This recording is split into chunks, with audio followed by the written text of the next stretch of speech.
December থেকে ফেব্রুয়ারি এই ৩ মাসে দেশে ১২টি শৈত্যপ্রবাহ বয়ে যেতে পারে বলে পূর্বাভাস দিয়েছে আবহাওয়া অফিস। এর মধ্যে অন্তত ৩ থেকে ৪টি তীব্র শৈত্যপ্রবাহ, বাকিগুলো মৃদু ও মাঝারি। এছাড়া চলতি মাসের শেষ দিকে ঢাকায় শীত বাড়বে বলে জানিয়েছে আবহাওয়া অধিদপ্তর। সেই সাথে আগামী দুদিনে দেশের উত্তরাঞ্চলের কয়েকটি জেলায় রাতের তাপমাত্রা কমতে পারে। ডিসেম্বর থেকে শুরু হয়ে ফেব্রুয়ারি মাস পর্যন্ত গোটা দেশে শীতের আবহ বিরাজ করে। এরই মধ্যে দেশের উত্তর ও পশ্চিমাঞ্চলের বেশ কয়েকটি জেলায় হাড় কাঁপুনে শীত অনুভূত হচ্ছে। দিনাজপুর ও পঞ্চগড়ে তাপমাত্রা ৮ থেকে ১০ ডিগ্রিতে নেমে এসেছে।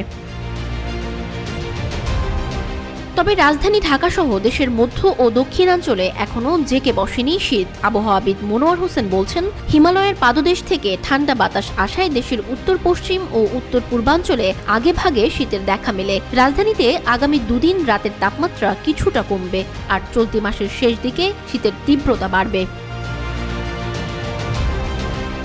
এবছর শীত মৌসুমে সারা দেশে মৃদু থেকে তীব্র অন্তত ১২টি শৈত্যপ্রবাহ বয়ে যাওয়ার সম্ভাবনা রয়েছে বলেও জানান এই আবহাওয়াবিদ। এছাড়া মৌসুমি বায়ুর কারণে ডিসেম্বর মাসে কোথাও কোথাও হালকা বৃষ্টির সম্ভাবনাও রয়েছে।